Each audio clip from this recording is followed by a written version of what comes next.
Hello students, welcome back to our YouTube channel RN Study Success Point। तो hello बच्चों, एक बार फिर से हमारे YouTube channel RN Study Success Point पे आपका बहुत बहुत स्वागत है। और स्टूडेंट्स, आज जो है हम लोग न्यू चैप्टर पढ़ने वाले, chapter 7 cube and cube root. ठीक है, cubes and cube root. In previous class हम लोग जो है स्क्वायर एंड स्क्वायर रूट पूरी अच्छी तरीके से कंप्लीट कर लिए। तो इफ अगर जो बच्चे अभी तक नहीं देखे वो, तो प्लीज आप लोग जाके देख लो ताकि अच्छे से समझ में आ जाए। आज जो है बिल्कुल हम लोग न्यू चैप्टर पढ़ने वाले। तो आपको जैसा पता कि जब भी हम न्यू चैप्टर पढ़ते थे हम लोग पहले उसका इंट्रोडक्शन, जो फर्स्ट क्लास हमारा होता है वो क्या होता है, इंट्रोडक्शन। यानी कि इंट्रोडक्शन में हमें क्या क्या इसमें पढ़ना, हम लोग इसके बारे में पढ़ेंगे। तो देखो बच्चों, सबसे पहले जो है आप लोग क्यूब सबसे पहले जो है आप कहाँ पे क्यूब सुने थे? सबसे पहला जो है क्यूब नाम का ये जो शब्द है आप लोग कहाँ सुने थे? तो आपको भी याद होगा कि भाई हम क्यूब नाम का जो ये शब्द था इसे हम लोग पहले सुने थे ज्योमेट्रिक फिगर में। ज्योमेट्रिक फिगर में पढ़े थे 3D डायग्राम में, जिसकी क्या था, आप लोग 3D में पढ़े होंगे शायद, कि जिसकी ऑल साइड जो है क्या होता था, इक्वल होता था। ये हमारा ये क्यूब था। ये जो था क्यूब था, इसमें सभी की साइड जो क्या था, इक्वल था। सभी साइड क्या था, इक्वल था। सभी साइड क्या था बच्चों, इक्वल था। सभी हम मान लेते हैं एक के बराबर था। ये लेंथ, ब्रेथ और हाइट भी, ये लेंथ हो गया, ब्रेथ और ये भी, ये सभी क्या था, एक के बराबर होता था। ठीक है बच्चों, तो ये हमारा था। बट अभी हम लोग जो पढ़ रहे हैं, अब हम लोग ये है, ये ज्योमेट्री में हम लोग, ये तो आप लोग ज्योमेट्री में पढ़े थे, बट यहाँ अब हम लोग जो है क्यूब अलग से नंबर्स में पढ़ रहे थे। क्या हुआ, क्यूब्स का मतलब होता क्या? जैसे आप लोग स्क्वायर्स में पढ़े थे कि स्क्वायर का मतलब क्या था, कि एक स्क्वायर था तो ये स्क्वायर था तो इसमें क्या आ गया, इसमें दो साइड आता था। तो हम इसकी क्या करते थे, side into side, that means a into a, तो ए स्क्वायर। ओके स्टूडेंट्स, ये हमारा स्क्वायर था। तो क्यूब की हम लोग बात करें, जो क्यूब मीन्स ये होगा, क्यूब मीन्स होगा, देखो इसमें लेंथ, ब्रेथ, हाइट, तीन चीज आ रहा है। अब इसके आपको याद होगा वॉल्यूम, तो क्या करेंगे, ए इंटू ए इंटू ए, ए इंटू ए इंटू ए, मतलब क्यूब मीन्स हो गया, cube means three times of that number, उसी नंबर का 3 टाइम्स। और स्क्वायर मीन्स क्या होता था, उसी नंबर का 2 टाइम्स। जैसे हम यहाँ पे बात करें, हम लोग बात करें कि 1 का क्यूब, तो that means 1 into 1 into 1, 3 times 1 तो 1। अगर हम 2 का क्यूब बात करें तो दैट मीन्स 2 इंटू 2 इंटू 2, इसी नंबर को 3 टाइम्स मल्टीप्लाई करेंगे। और स्क्वायर में क्या होता था बच्चों, उसी नंबर को 2 टाइम्स मल्टीप्लाई करते थे। तो 2 2 जा 4 और 4 2 जा 8। इसी तरह से हम लोग अलग अलग नंबर का क्यूब निकाल सकते हैं। 3 का क्यूब 3 इंटू 3 इंटू 3, तो 3 3 जा 9, 9 3 जा 27, 3 3 जा 9 और 9 3 जा 27। तो इसी तरह से आप लोग देखो 1 से एटलीस्ट 9 तक तो क्यूब आप लोग थोड़ा दिमाग में याद रखना, ताकि जब आप लोग करो तो आसानी तरीके से कर सको। 1 का क्यूब 1, 2 का क्यूब 8, 3 का क्यूब 27, 4 का क्यूब 64, ठीक है, और 5 का क्यूब 125, 6 का क्यूब 216, 7 का क्यूब 343, 8 का क्यूब 512 और 9 का क्यूब 729। क्योंकि देखो अगर ये याद होगा तो पहले तो हम लोग बहुत सारे मेथड पढ़ेंगे निकालने का क्यूब, बाद में हम शॉर्ट ट्रिक जब बताएंगे तो ये थोड़ा ज्यादा आसान होगा। उसमें आप लोग जब हम, क्योंकि पता है पहले तो आपको हम सिलेबस जो है उसके अकॉर्डिंग कराते हैं, बाद में थोड़ा हम शॉर्ट ट्रिक भी एडवांस लेवल का भी कराते हैं, ताकि आप लोग एग्जाम में विद इन 5 सेकेंड और 2 सेकेंड अपना आंसर कैसे चेक कर सको कि सही है या गलत है। ओके स्टूडेंट्स, तो ये याद रखना, और हम लोग इसीलिए देखो लिख भी दिए ताकि आप लोग को समझ में आए। अब तो ये था हमारा क्यूब के बारे में, ये जो था हम लोग क्यूब के बारे में पढ़े कि क्या था। अब था कैसे हम किसी भी नंबर का क्यूब निकाल लेंगे। जैसे आपको यहाँ से पूछ दिया 28 का क्यूब क्या होगा, 28 का क्यूब क्या होता है, 28 इंटू 28 3 टाइम्स हम लोग करेंगे। आफ्टर देन हम शॉर्ट ट्रिक भी बताएंगे क्यूब निकालने का, आप लोग परेशान होने का जरूरत नहीं है। ठीक है, अब हम लोग बात कर रहे थे स्टूडेंट्स, अब हम लोग बात कर रहे थे कि किसी भी, अब यहाँ से आप लोग देखो देख रहे होंगे, यहाँ से आप लोग देख पा रहे होंगे बच्चों की 2 4 6 8, ये जो सारा है क्या है बच्चों, एक इवन नंबर है। ये जो सारे जो है, ये जो सारा का सारा जो है क्या है बच्चों, एक इवन नंबर है। ये जो है बच्चों क्या है, इवन नंबर है। और आप लोग ये भी देख पा रहे होंगे कि इसका जो क्यूब आ रहा था वो भी क्या आ रहा था, इवन में आ रहा है। 8 है, इवन ही है, ये इवन है, ये भी इवन ही है, ये भी इवन ही है। तो यहाँ से हमें ये पता चला बच्चों कि the cube of even number, जो इवन नंबर है उसका cube of even number is also a even. जो क्यूब होगा इवन नंबर का वो भी क्या होगा, इवन ही होगा। और जो ऑड का क्यूब होगा, देखो ऑड 3 का क्यूब 27 ऑड है, 5 का क्यूब 125 ऑड है, 7 का क्यूब 343, ये भी क्या है, ऑड है। तो यहाँ से हमारा 2 पॉइंट्स बन गया कि cube of even number is also even number and cubes of odd number is also odd number.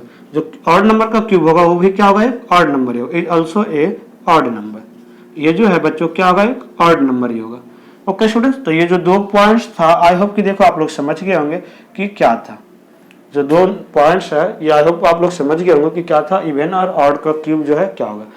After then अब हम लोग बात कर रहे थे, अब हम लोग बात करें कि कैसे हम कोई नंबर देख के पता लगाएंगे कि परफेक्ट क्यूब है या नहीं। कोई भी नंबर को हम लोग कैसे चेक करेंगे कि ये परफेक्ट क्यूब है या नहीं। तो देखो स्क्वायर्स में तो हमारे पास बहुत सारे ट्रिक था, बट यहाँ पे आप लोग यूनिट डिजिट देख रहे हैं तो सारे यूनिट डिजिट में हर एक नंबर आ रहा है। तो हम यूनिट डिजिट हम ऐसे चेक कर बिना देखे हुए हम नहीं बता सकते कि ये परफेक्ट क्यूब है या नहीं। उसके लिए हम लोग क्या वही प्राइम फैक्टर मेथड यूज करेंगे। प्राइम फैक्टर सबका फैक्टर निकालेंगे। जैसे हम यहाँ से बता रहे थे, जहाँ पे हम लोग जैसे 2 नंबर लेते हैं 16, यहाँ से हम लोग लिए 32 एंड यहाँ से और हम लोग ले लेते हैं, यहाँ से और हम लोग कुछ नंबर लिए, जैसे जो एक परफेक्ट क्यूब है मान लो 27, ठीक है। तो पहले तो हम देखो 27 का 16 का निकाले, 16 का हम लोग निकाले स्टूडेंट्स, 16 का निकाले तो क्या है 2 तो 8 और देखो 2 फिर क्या है बच्चों 4 फिर 2 फिर 2। देखो यहाँ से हम लोग देख रहे थे ये आ रहा था 16 का आ रहा था 2 इंटू 2 इंटू 2 इंटू 2। तो ये 2 का पेयर देखो 2 का, अब देखो पेयर्स नहीं हम 3 देखेंगे, 3 टाइम्स आना चाहिए। स्क्वायर में था क्योंकि 2 बार मल्टीप्लाई करते थे तो 2 पेयर देखते थे, 2 नंबर्स का पेयर। यहाँ पे हम लोग 3 नंबर का बनाएंगे, 3 नंबर का एक साथ आप बन रहा है तो होगा, अदरवाइज नहीं होगा। देखो तो यहाँ पे 3 2 तो मिल गया बट ये अकेले बच गया, तो it is not perfect cube. क्या हो जाएगा बच्चों, it is not perfect cube. ये जो है किसी भी नंबर का क्यूब नहीं हो सकता है। जैसा कि आप देख भी पा रहे हो, देखो 16 किसी में नहीं आता, सीधा 8 के बाद 27 आता है। ओके स्टूडेंट्स, इसी तरह से 32 भी देखोगे तो 32 का निकालोगे तो आएगा 1 2 ज्यादा आ जाएगा ना। देखो यहाँ पे बस 32 का आप निकालोगे तो यहाँ पे 1 2 ज्यादा आ जाएगा, ठीक है। तो यहाँ पे आप अगर मान लो यही 32 भी लिखे तो यहाँ पे क्या आ गया 1 2 ज्यादा आ गया, 1 2 जो था ज्यादा आ गया, तो ये भी परफेक्ट क्यों नहीं है क्योंकि यहाँ भी नहीं है। इसी तरह से आगे हम 64 का जो निकालते 64 का निकालते तो यहाँ पे ये आ जाता। अब यहाँ पे 2 2 का 2 बार पेयर बन गया, 2 का 3 टाइम्स में 3 3 नंबर का पेयर, 3 नंबर का हम लोग जो बना रहे थे 3 नंबर में 2 बार बन गया ग्रुप 3 3 नंबर का। अब ये परफेक्ट क्यूब हो जाएगा। अब ये जो है बच्चों क्या होगा, परफेक्ट क्यूब हो जाएगा। It is 64 is a perfect cube, 64 is perfect cube, यानी कि 64 जो होगा स्टूडेंट्स वो क्या होगा, परफेक्ट क्यूब होगा। 64 किसका होगा तो 2 2 इंटू 2 4 का जो पेयर बनेगा। सिंपल हमें स्क्वायर जैसा सारा मेथड फॉलो करना है, बट वहां पे 2 का बनाते थे, यहाँ पे हम लोग 3 का पेयर बनाएंगे। ओके स्टूडेंट्स, इसी तरह से ये देखें तो आप लोग देख पा रहे हैं कि 9 और ये 3 और ये 3 1, तो 3 इंटू 3, तो यहाँ से ये पेयर बन गया 3 का, 3 नंबर का, तो ये 3 का क्यूब होगा। ओके स्टूडेंट्स, तो आई होप कि देखो आप पता लगा लिए होंगे। अब आप लोग जो है पता लगा लिए होंगे कि किस नंबर का क्यूब होगा ये। ओके स्टूडेंट्स, अब हम लोग जो बात कर रहे थे स्टूडेंट्स वो कि कैसे अब हम कितने से मल्टीप्लाई करेंगे, किसी भी नंबर में हम लोग कितने से मल्टीप्लाई करेंगे या डिवाइड करेंगे तो एक क्या हो जाए, परफेक्ट क्यूब हो जाए। जो ये जो हो जाए एक परफेक्ट क्यूब हो जाए। अब जैसे हम यहाँ पे लिखे थे अभी 32, अब 32 में हम लोग कितना मल्टीप्लाई करेंगे कि ये परफेक्ट क्यूब हो जाए। तो आपको स्क्वायर में याद होता होगा बच्चों कि हम लोग देखते थे कि जो 2 नंबर का पेयर में नहीं बन रहा था उतना हम ले लेते थे अपने तरफ से और मल्टीप्लाई करते थे तो वो परफेक्ट क्यूब हो जाता था। तो हम वही मेथड क्यूब में लगाना है। यहाँ पे अब हम 3 नंबर्स का पेयर देखेंगे, 3 नंबर्स का। जैसे आपको याद होगा 2 में आप निकाले थे इसका 16 फिर 8 फिर 4 फिर 2 फिर 1। ओके स्टूडेंट्स, तो यहाँ से आप लोग देख पा रहे हैं बच्चों 32 में क्या रहा था 2 into 2 into 2 into 2 into 2 into 2 और 5 टाइम्स 2। तो एक तो ये बन गया देखो 3 नंबर ये, बट ये 2 जो था ये दो ही हो रहा था। इसे हमें 3 करने के लिए 1 और 2 खुद से मल्टीप्लाई करना पड़ेगा, 1 2 खुद से मल्टीप्लाई करना पड़ेगा। तो अगर जो हम इसमें 2 से मल्टीप्लाई कर दे तो v मल्टीप्लाई बाय क्या होगा, v मल्टीप्लाइड बाय 2 इन 32। अब 32 में हम लोग को कितने से मल्टीप्लाई करना पड़ेगा बच्चों? 32 में हम लोग को कितने से मल्टीप्लाई करना पड़ेगा? 2 से। Multiplied by 2 in 32 to get a perfect cube, to get a perfect cube. यानी कि परफेक्ट क्यूब लेने के लिए हमें 32 में जो है स्टूडेंट्स कितने से मल्टीप्लाई करना पड़ेगा?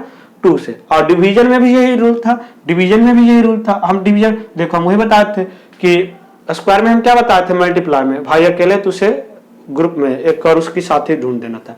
यहाँ पे हमें अब 3 साथी कम से कम पॉसिबल है कि 3 साथी होना चाहिए मल्टीप्लीकेशन में, तो ये 2 था तीसरे और हम एक बना दिए। और डिवीजन में क्या करते थे, बोलते थे चलो भाई ये है तीसरा और हटा दो, अलग करो। तो इसी तरह से अब ये मानो 32 में हम लोग कितना डिवाइड करेंगे कि एक परफेक्ट क्यूब होगा, तो हम देख रहे थे ये 2 अकेले बच रहा था, तो इसे साइड कर दो। तो यही 2 × 2 4 से इसे हम डिवाइड करेंगे।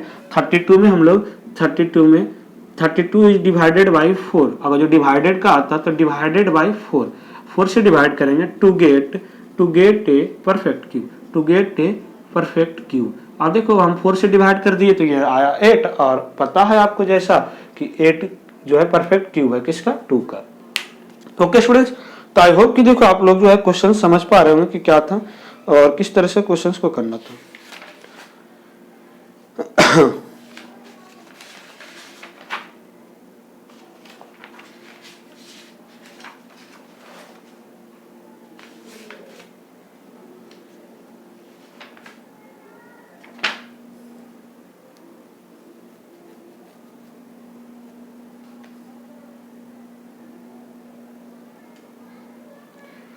देखो स्टूडेंट्स, उसके बाद कुछ जो हम लोग इंटरेस्टिंग पैटर्न है, जैसे हम लोग स्क्वायर में पढ़े थे, इसमें तो ऐसा कुछ है नहीं, बट थोड़ा हमें ये लगा आपको करा देते हैं ताकि थोड़ा आप लोग समझोगे और शायद निकालने में आसान हो, शायद निकालने में जो है वो आपको वैल्यू जो है वो आसान पड़ जाए। जैसे हम यहाँ से देखो बात कर रहे थे बच्चों 1 का क्यूब, जैसे अब ये है कुछ some interesting pattern, some interesting pattern, कुछ इंटरेस्टिंग पैटर्न है, वो भी किसका? ऑफ ऑड नंबर, कुछ ऑड नंबर, क्योंकि देखो स्क्वायर क्यूब में ना ऑड नंबर का कहीं ना कहीं रिलेशन है। अब 1 का क्यूब जो है स्टूडेंट्स, 1 का क्यूब क्या होता है? 1 का क्यूब जो था बच्चों क्या होता है? 1। तो 1 को हम लोग कितने टाइम ये इस तरह से आता था, तो 1 एक और आया। फिर इसी तरह से हम लोग 2 का क्यूब देख रहे थे बच्चों, 2 का क्यूब था 2 का क्यूब क्या था? 8। 2 का क्यूब क्या था? 8। तो हम लोग इसे 8 कैसे आ रहा था प्लस करके, देखो 3 + 5, 3 + 5 तो 8 आ रहा था। देखो अभी हम पैटर्न भी बताएंगे क्या था। इसी तरह से 3 का क्यूब जो था बच्चों क्या आ रहा था? 27। 3 का क्यूब क्या आ रहा था? 27। तो क्या होगा? 5 + 7, देखो यहाँ से था 1 2 3, तो यहाँ से आ रहा था हमारे पास 7 + 9 + 11, ये क्या आ रहा था? देखो 9 7 क्या आ रहा था बच्चों? 16 और 11 27। ठीक है, इस तरह से। अगर जो हम यही बात करें अब 4 का क्यूब, तो 4 का क्यूब था, देखो बच्चों 4 का जो क्यूब था स्टूडेंट्स, तो 4 का क्यूब जो है क्या आता था? 64। तो 4 का जो क्यूब था स्टूडेंट्स वो 64 था। तो हम लोग 4 को जब निकालेंगे तो उसके लिए हम लोग देखो क्या करना पड़ेगा, क्या करेंगे बच्चों? देखो यहाँ से 4 का क्यूब, तो देखो यहाँ तक 11 से आया, तब हम लोग 11th का बाद जो नंबर है उसे हम लेंगे, 11th का बाद जो क्यूब है हम लोग उसे लेंगे।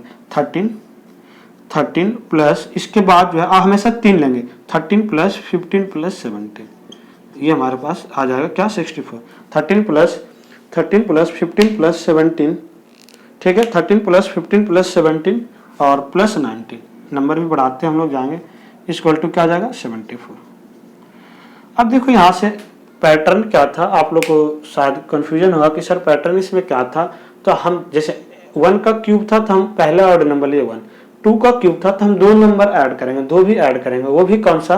इसके बाद 1 तो 1 में आ गया, तो 2, तो 2 ऑड नंबर छोड़ के, ठीक है, 2 अब जो 1 के बाद था उसे छोड़ के 3 + 5 8, वो भी 2 है तो 2 ऑड नंबर, 3 है तब हम लोग 3 ऑड नंबर ऐड करेंगे, वो भी किसका? 3 के, ये जो 5 था ना, तो देखो जो पहला जैसे क्या था 3 है तो 3 ऑर्डर नंबर छोड़ देंगे, 3 ऑर्डर नंबर छोड़ दिए तो क्या था? 1 2 3 इतना छोड़ दिए, 1 2 3 छोड़ दिए, तो 1 3 5, ठीक है, ये तीनों छोड़ देंगे। उसके बाद चौथे से ऐड किया 7 + 9 + 11। अब हम लोग 11 तक ले लिए थे बच्चों, तो इस बार हम लोग क्या करेंगे? 11 के बाद का 4 नंबर जो आएगा ना उसे ऐड करोगे तो आ जाएगा इसका क्यूब। तो इस तरह से आप लोग निकाल सकते हो। इस तरह से आप लोग भी निकाल सकते हो कि किसका ये क्यूब होगा। तो ये था पैटर्न, बस ऐसे थोड़ा समझना था। हम एग्जाम्पल्स में एनसीईआरटी का दिया हुआ था तो हम करा दिए, बाकी वैसे कुछ इंपॉर्टेंस था नहीं। अब जो है स्टूडेंट्स हम लोग जो है एक्सरसाइज करेंगे वो नेक्स्ट क्लास में करेंगे, क्योंकि जो कंसेप्ट था वो हमारा क्लियर हो गया। वही क्वेश्चन में पहले क्वेश्चन में आएगा कि परफेक्ट क्यूब चेक करो है या नहीं, तो कैसे निकालेंगे हम लोग, एलसीएम पहले निकालेंगे यानी कि फैक्टर उसका निकालेंगे, देखेंगे 3 नंबर्स का पेयर बन रहा है then it is perfect cube. अगर जो 3 नंबर का पेयर नहीं बन रहा तो ये परफेक्ट क्यूब नहीं होगा। आफ्टर देन हम लोग पढ़ेंगे कि क्वेश्चन में अगर जो पूछ दिया कि ये बता, एमसीक्यू क्वेश्चन में ज्यादा है कि ये बताइए किसका क्यूब ऑड नंबर, इसका क्यूब जो है ऑड में आएगा या इवन में आएगा, तो हम लोग आसान से बता सकते हैं कि इसका क्यूब क्या होगा, इवन या ऑड में। तो इवन का क्यूब इवन होगा, ऑड का क्यूब ऑड ही होगा। और क्वेश्चंस में आ सकता है यूनिट डिजिट पूछना, जैसे किसी का भी यूनिट डिजिट, जैसे ये बोल दिया कि 84 का क्यूब का यूनिट डिजिट क्या होगा, तो आप लोग ये याद रखोगे कि 4 का यूनिट डिजिट क्या होता है बच्चों, 4।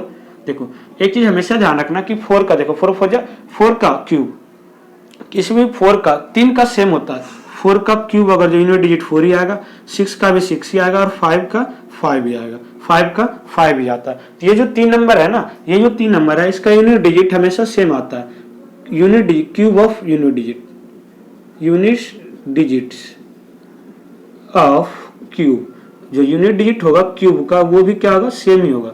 वो भी क्या होगा बच्चों, सेम ही होगा।